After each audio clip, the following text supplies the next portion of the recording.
Next we have Rebecca Johnson from the Acronym Institute, who's going to be talking about what seems to be a really dangerous development, which is the withdrawal, Trump's proposed withdrawal from the Intermediate Range Nuclear Forces Treaty. Could you actually briefly, when you start, explain what the Acronym Institute is? It might be useful for some of us, including me. Thank you very much, David. And I'm going to stay sitting here so it's easier for him to shut me up. But I also want to mention I am here not with my... I think I was described in terms of Acronym Institute and the Green Party. Actually, I'm here with two other hats, chiefly, and one is as the founding president of ICAN, the International Campaign to Abolish Nuclear Weapons, that brought about the Treaty on the Prohibition of Nuclear Weapons, and the other one is as CND vice president. Acronym Institute is a research institute. We work on disarmament issues for over 20 years, working on a number of treaties, but many of you know me as much an activist as an analyst. And so that's the context in which I want to look at these issues. And what I want to do is follow on from the two previous speakers with something that I think is actually very, very connected to what we heard this morning. What we heard in the previous session and what both of them have been saying. But I'm going to focus specifically on the INF Treaty, which many of you know stands for Intermediate Range Nuclear Forces Treaty. This was the treaty that came out of the massive civil society. Let's not underestimate the role played by European civil society and grassroots groups here in this country of Greenham Common Women's Peace Camp, Molesworth, CND, and also the END networks that developed across the whole of Europe, as recognized explicitly by President Gorbachev, who was one of the signatories, together with President Reagan, in 1987 of the INF Treaty that was the first ever prohibition nuclear treaty since Hiroshima and Nagasaki. It was a regional one. It was for across Europe, and it was limited because it only prohibited the short and intermediate range nuclear weapons, the ones like Cruise and Pershing and the SS-20s that were being developed and deployed across the late 1970s and through the 1980s until 1987.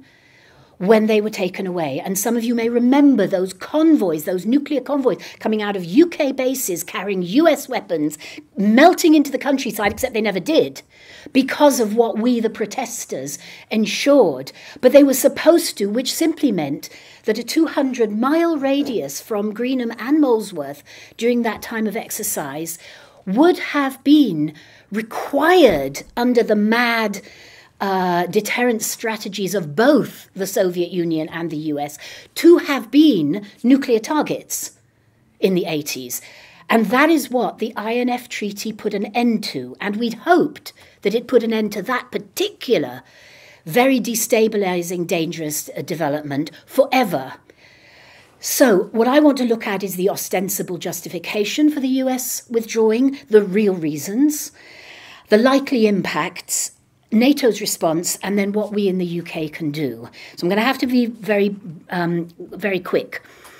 So the ostensible justification is that, and it actually goes back to the Obama administration accusing Russia in July 2014 of breaching the treaty.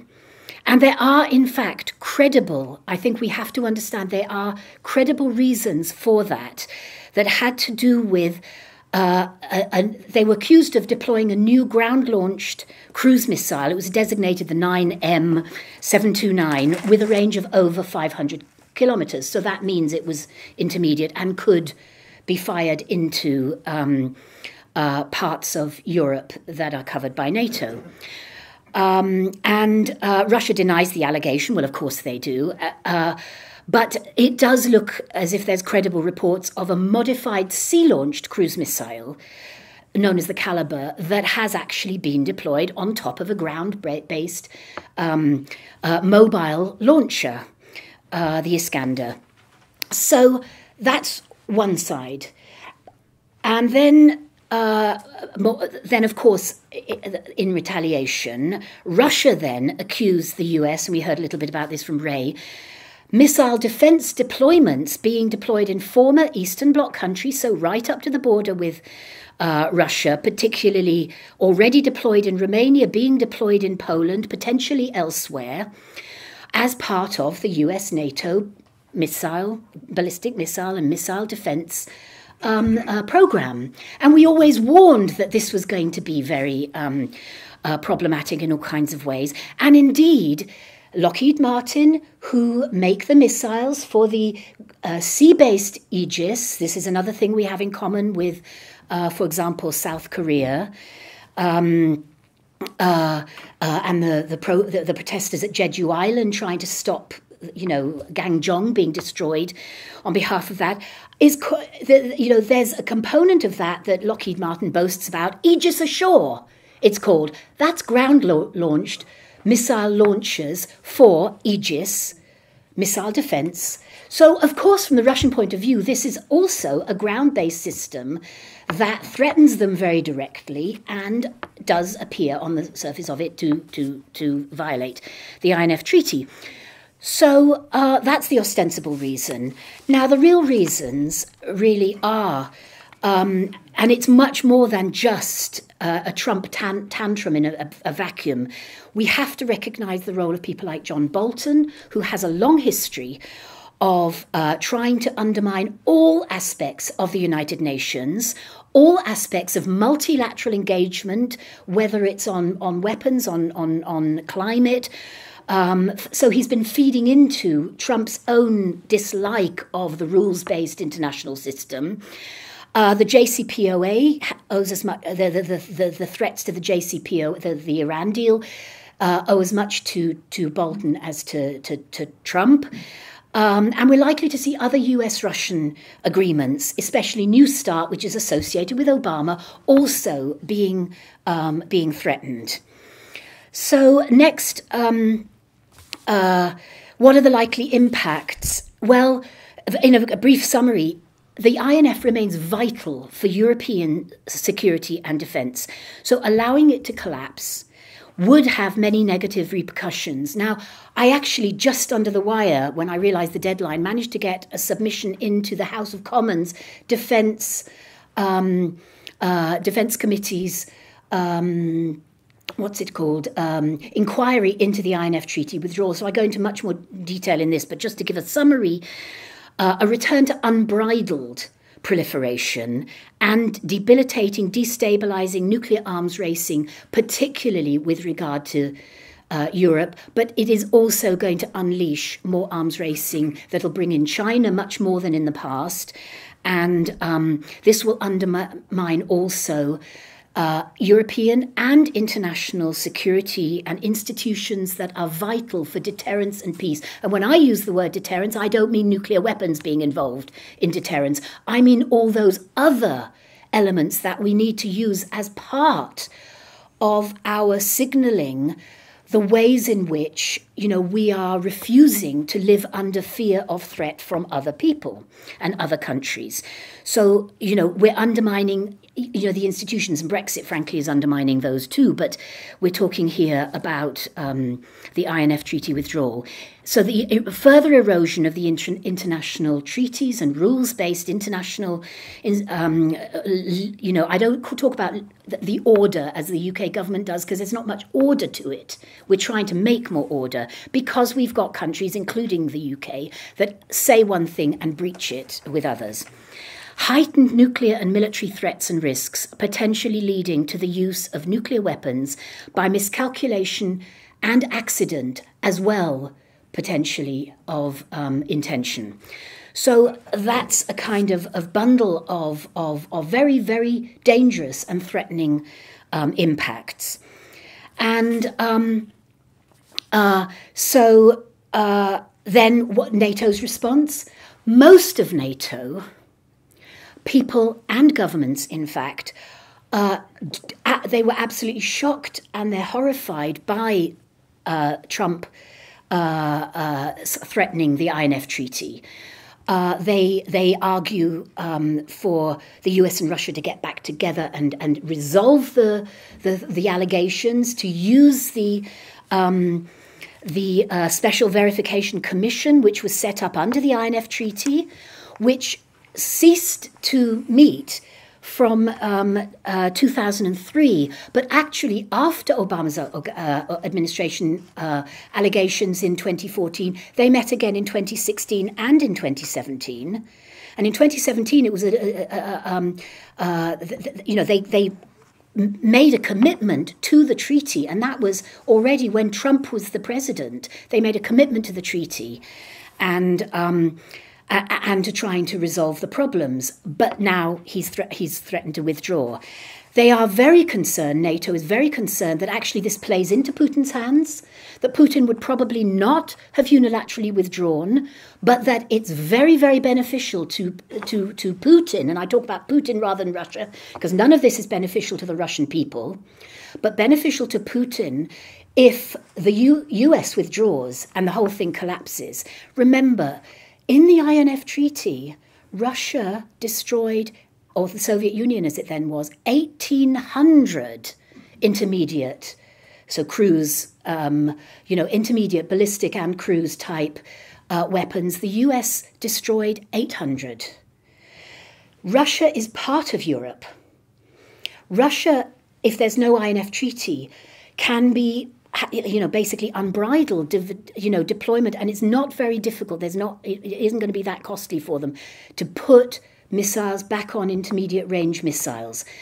As far as the US is concerned, that range, 500 to 1,500, is pointless to deploy off the US mainland. Where would they try to deploy it? Here in Europe. Who would they want to deploy it? NATO. Does NATO want it? Mostly no. But there are some potential dangers among right-wing governments of former Soviet, former Eastern Bloc, because what they actually want to do is play big power politics right up to Russia's border. So let's be clear. So those are the fears within NATO, that they see it as actually a major threat to NATO. Now, what can the UK do? And I'll try and skim through these fairly quickly. And these are actually the recommendations that I made to the Defence Committee, and I'm sure they're not going to take them, or most of them. But recognising the INF Treaty is vital for European security and defence, the UK, along with other European governments, would be very well placed to take the lead in calling on the US government to rescind the threat to withdraw from the INF Treaty, and for all relevant parties, I should mention, as well as the US and Russia, after the collapse of the Soviet Union, Kazakhstan, Belarus and Ukraine all became parties to the INF Treaty. So all relevant parties to reconvene the Special Verification Commission under the INF Treaty as a matter of urgency to examine facts and evidence and take appropriate steps to resolve the issues of concern, return to compliance, confidence, both sides in other words, and reinforce international security and the rule of law. Second, the UK and all NATO countries that you can get on board to do this must immediately state that they would not, under any circumstance, deploy a new generation of INF-type missiles in Europe, under any circumstance or for any reason. So to signal to Trump, no good withdrawing because, you can spend all the money you want on trying to build these weapons. They cannot be deployed within their range if, this is completely pointless. And it should be, and the UK should take the lead. Remember Greenham and Molesworth should take the lead, but all of those countries should. And of course, this feeds in very much with what we are trying to do with ICAN, which is to get the existing B-61s out of Europe altogether in order to create the conditions for the European countries that are currently in NATO doing that nuclear sharing to be in a position to sign and join the Nuclear Prohibition Treaty. So that's the second key point. And then, in fact, steps such as reinforcing the INF through multilateralizing its provisions. Interestingly, Russian NGOs have long argued for this because they were worried about potential developments from China and other countries on their other borders of this intermediate range, which were not covered by INF as such, to multilateralize the INF provisions in some form. Now, actually, they are multilateralized through the prohibitions and obligations of the Nuclear Ban Treaty. But we think that Russia would actually respond positively to efforts to multilateralize specifically the INF. And even the process of doing that would engage those countries in debates with other countries such as China that could prove very fruitful and also be confidence building across the board. And, I think it would be welcomed by a lot in the US as well. It's like an interim step, but a very, very positive. And also, as part of that step, engaging constructively with the 2017 Nuclear Ban Treaty. These would help to strengthen the INF regime, the NPT, prevent a new arms race, facilitate nuclear disarmament and non-proliferation, as indeed is mandated under the NPT, of which Britain, as well as the US and Russia, are depository states. So there's my final concluding remarks. There's no time to lose. Without action taken now, President Trump's announcement of US withdrawal from the INF will take effect in April, just before NPT parties meet in New York for a very important preparatory meeting to the 2020 review conference. Though President Putin stands to benefit most from US withdrawal from the INF treaty, as I said before, he's very unlikely to withdraw Russia from the treaty unilaterally. So persuading the US to stay in the treaty is key. And even a delay, even if we can't get them to rescind, to get them to delay, would be worth advocating, giving time for practical steps to address the concerns. And I'll finish there. Thank you.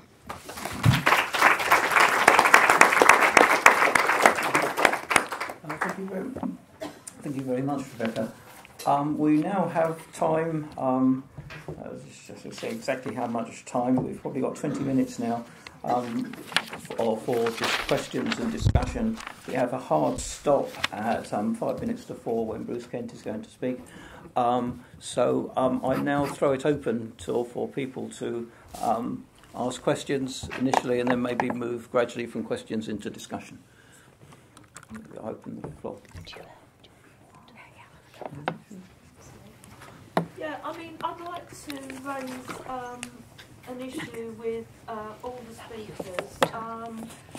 Basically, I'm sure we've all heard about the Institute for Statecraft and its Integrity Initiative, which and there's been widespread reporting on it in the alternative media. Basically, it's designed.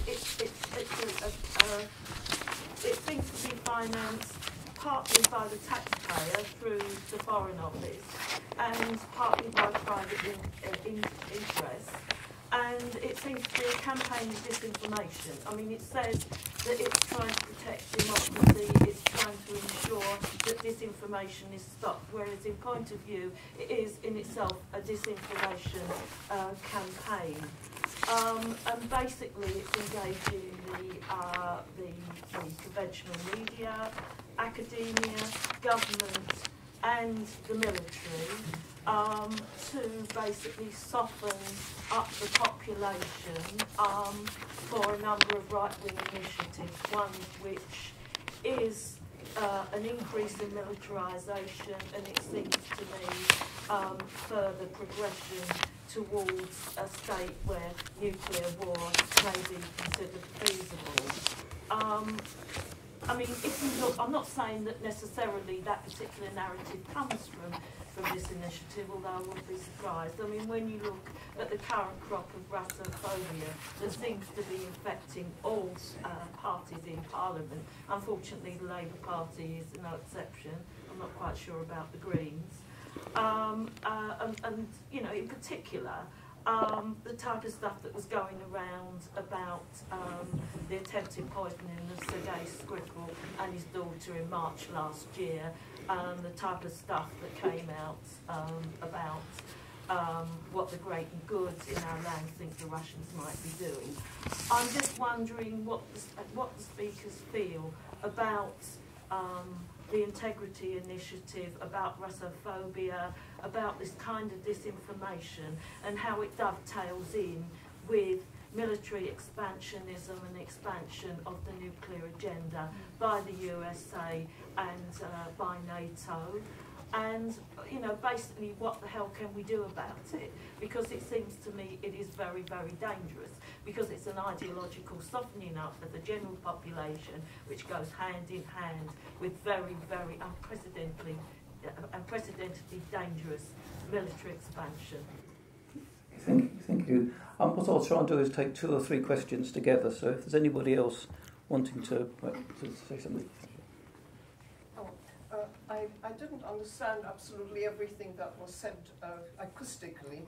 So if I repeat something, then you know it's due to that. But my question is that we must, I think, look at Russia from a different angle, not as an equal power against these all the countries that are in NATO.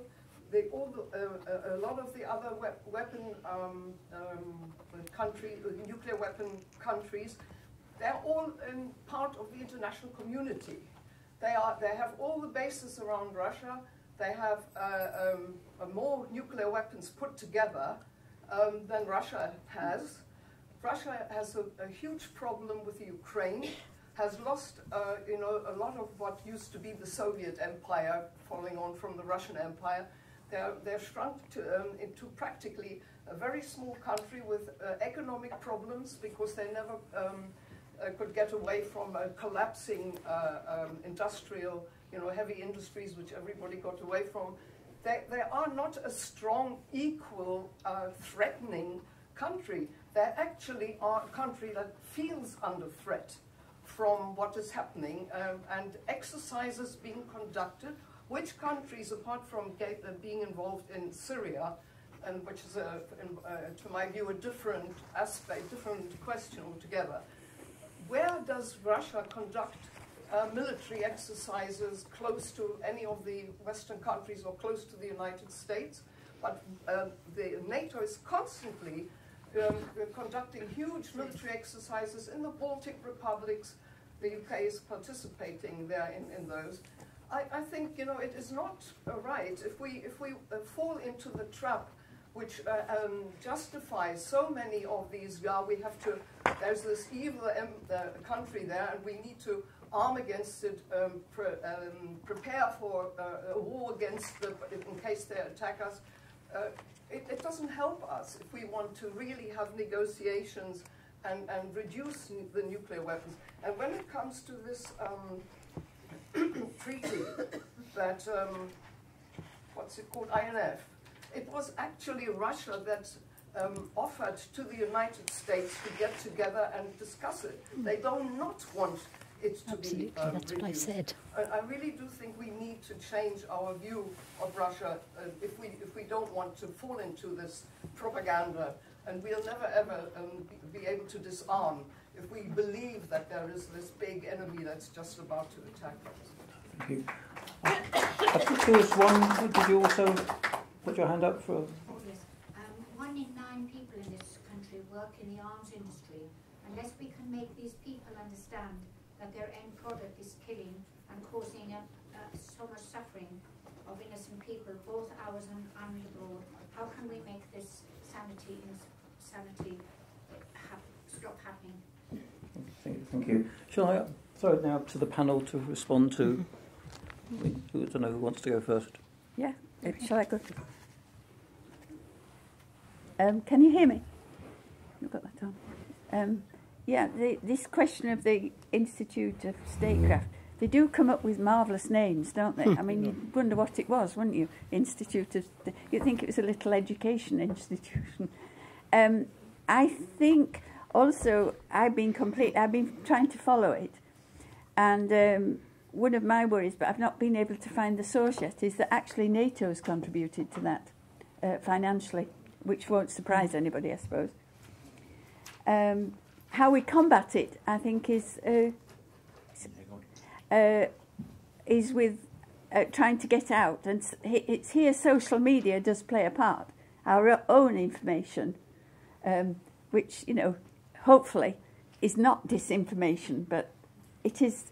I think we are in an era where it is really problematical with the press, because the press pick up on things like that and sometimes blow them, you know, complete hype about them, when we, probably those who know a bit more, know that it's wrong. But I find the press really difficult at the moment. Individual journalists are wonderful, but the press can be really slide into some sort of populist thing. On I totally agree with you about looking at Russia from a different angle, though I think it's worth remembering as well that every time Putin can say that we're threatening, as with all those exercises on the Russian border through the Baltic states, it boosts his standing within Russia, unfortunately. But I think we mustn't play along with that. I think it's we must try and de-escalate the tension. And also, again and again, it comes back to the press. The Russian-Ukraine problem is always presented in most of the press, with a few notable exceptions, as Russia being the domineering partner with the Ukraine. And Ukraine, at the moment, is led by this fascist, and he's the one that the West, I would say US and UK are supporting, and that's the position we get in the press, that it's the poor old Ukraine.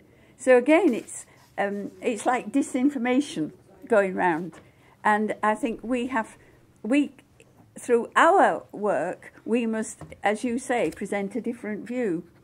And then on the question about the arms industry, again, I think we've spoken about this, that we've really got to boost the idea of that the important thing is to have defence diversification.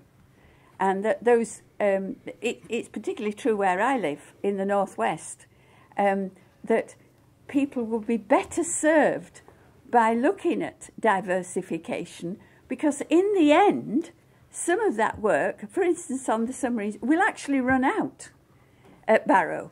And they might not be able to make, you know, if the treaty comes into force, we'll be breaking the law by building the missiles, nuclear missiles and so on.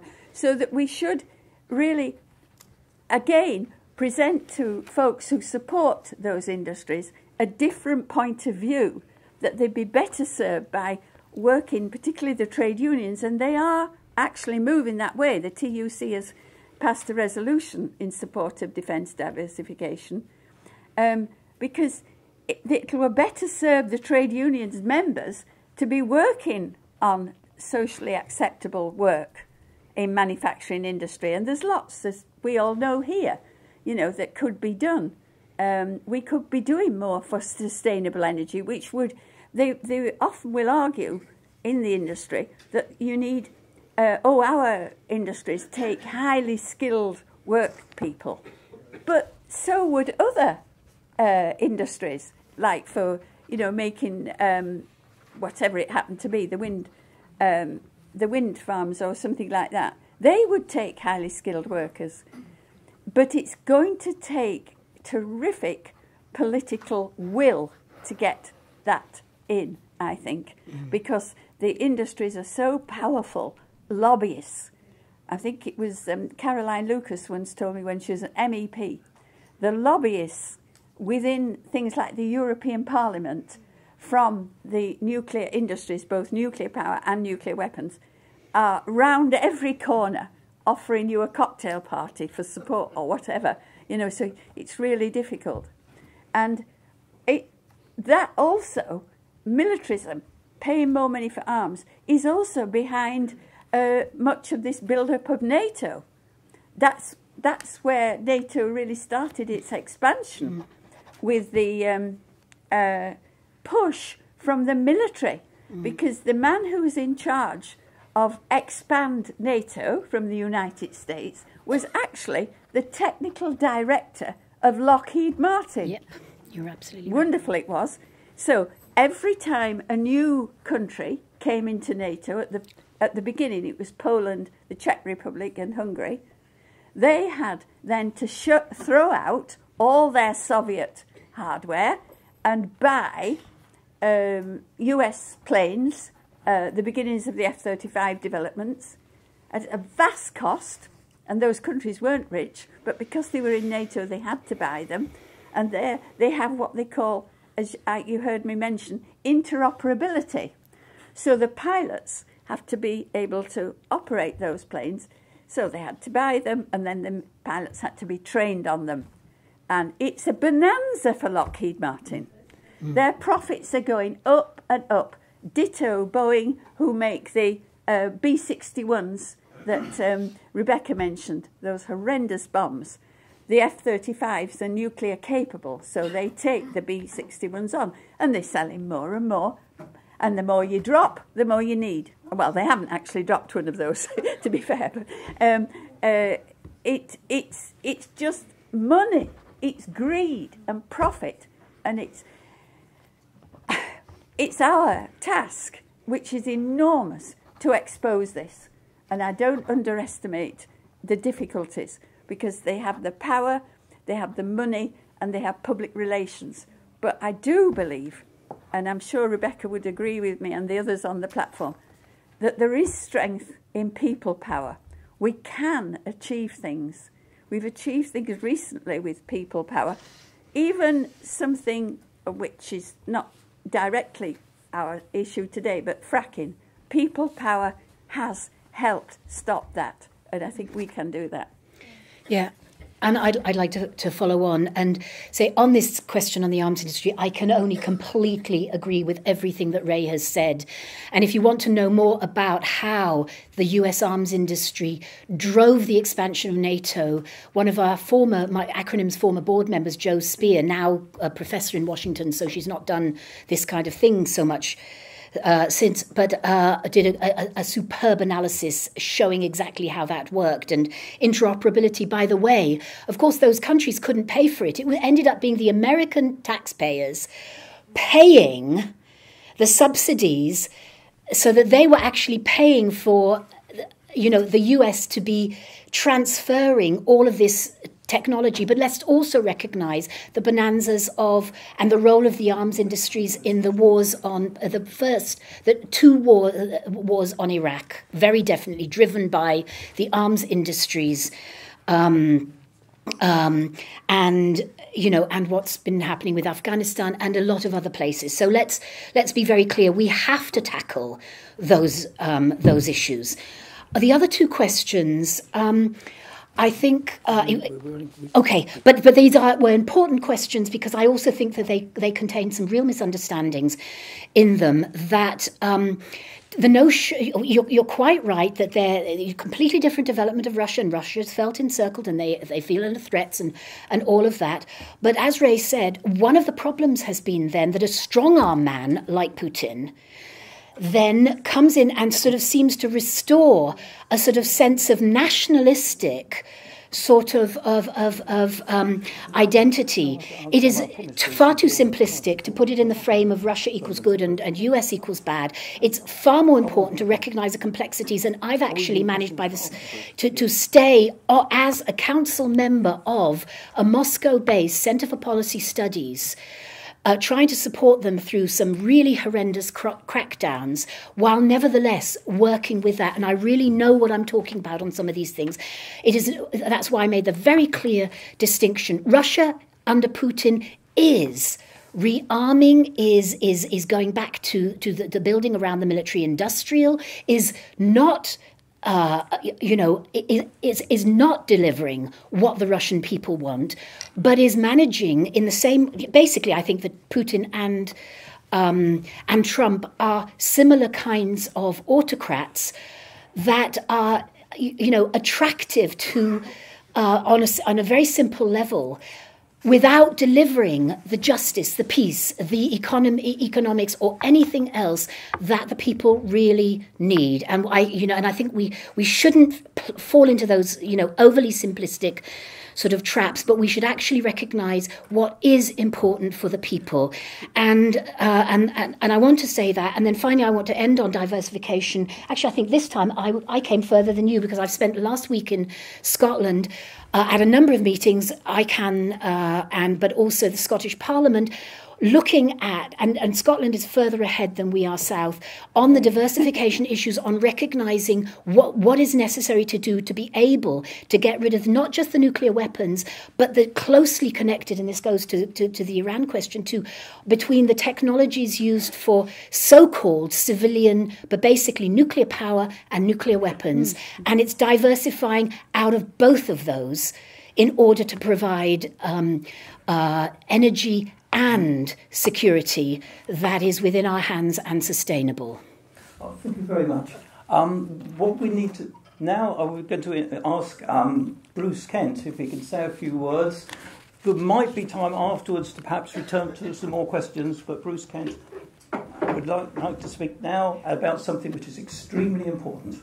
Thank you very much. I'm sorry for butting in, everybody, but I meant to be in South Ealing by 5:30, so that's why I'm pushing in, but I'm sure you'll get more gems of wisdom after I've stopped. I really want to start with a confession. I know any Catholics here will know what I mean, but not you. I'm not going to confess to you. A little confession of a long time ago, 1979. I was there, something or other, General Secretary or something, anybody. I was extremely important in CND. And we were all talking about having a big demonstration in London. And I thought, this is ridiculous. We could hardly get more than 20 people to a National Council meeting, let alone have a demonstration in London. I said, no, this will never work, never work.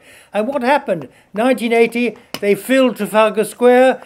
They filled Hyde Park once, twice, 3 times. I've forgotten how many times.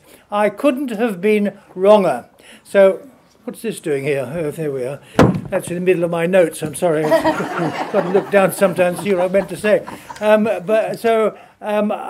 am aware that I can make mistakes. But I don't think I'm making a mistake this one, because I see on the horizon a lot of very positive signs. And we are very thick people if we don't pick up these signs and run with them. And some of the things I've mentioned, I've called it the Moss-Bros deterrent. I didn't invent that phrase. I think it was Harold Wilson. We have a so-called independent nuclear deterrent for which we have to borrow the missiles on a rotating basis from the United States. If we had an independent local family car and you had to go over to the next borough and borrow the wheels, you doubt it was an independent family car. Why aren't we making more of this? It's a ludicrous position. We need cartoons on it. Every paper I pick up locally, Camden Journal and whatever, goes on about the National Health Service. They haven't got enough money. But nowhere do the papers make the connection between the fact that we're spending 200 billion or more on more nuclear weapons that aren't independent. Aren't we all writing letters as we ought to be? That we had once in CND, we had a wonderful thing called Press Gang. It was independent of CND, and they picked up issues and they circulated notes, briefing notes, and people poured letters into local papers. I hardly ever see now a letter in a local paper raising the issues of the kind of ludicrous things that I've mentioned. We've got climate changes on the boil all the time. Can you have climate change on the boil? I'm not sure whether that's a good idea or not. But anyway, climate change is on the TV all the time. Where's the military connection? I've seen one scientific report saying up to 10% of the CO2 that comes into the atmosphere comes from military production and military use. Why are we so silent about this? We should be demanding this. It's a campaigning issue that we should be about. The fact of nuclear accidents. It's almost as a kind of a little side issue. It's not a side issue. We've been saved time and again. Robert McNamara, the American Secretary of State for Defense, said after he died, well, he couldn't say it after he died, but shortly before he died anyway, Robert McNamara said, we weren't saved by our intelligence, we were only saved by good luck. And if you read the story of people like Petrov, the Forward Observer in 1983, you'll see exactly what that good luck meant. And for any of you who are Catholics, lapsed Catholics or other Catholics, I don't care, the Pope's come on board very strongly. I don't know whether he's signed up for C&D yet, but he has said, and he's quite a serious moral voice, it's not just the use of nuclear weapons that's morally wrong, it's to threaten the use of nuclear weapons is morally wrong. So there's all sorts of doors opening that we want to jump on. Can you jump on doors? I'm not sure. But anyway, there are lots of things, adverts in the press. I never see an advert in the press because we can't afford them. That's one of the problems. Posters stuck up on walls. Hardly ever see them. We can't really afford them. We had a great big meeting in Paris the end of March. Who's going? Nobody's going because it's going to cost too much to go there. We have a wonderful woman from South Korea coming here to go around the country. It's going to cost a bomb. And where's it going to come from? Only from you and me. So really what this is a warm-up to is that this is an appeal. And I'm asking you to cough up generously. Now, let me be quite clear. I don't mean you individually. You've cost enough to get here anyway. But back behind you, there's a group or some friends or a church or a trade union. Don't hesitate to put a note in the box saying, I owe you £50 on behalf of Redbridge Fire Brigade, or whatever you want to put it, it doesn't matter, or the Catholic Church in Golders Green. Put an IOU in if you haven't got any money. But for God's sake, put some money in, because we are at a very crucial moment, I think, in nuclear disarmament, national and international, and we need some cash to help to get the message around. Thank you very much now. I'll sit down and watch the money coming. Thank you. The money coming, I don't know. I think we have now reached the end of our allotted time, and I'm very reluctant to eat into the next session. So I think we should actually thank Ray, Carol, and Rebecca, who have given us an extremely interesting session, and also for Bruce. Who's Thank you very much. Thank you. Thank the chair. Thank the chair.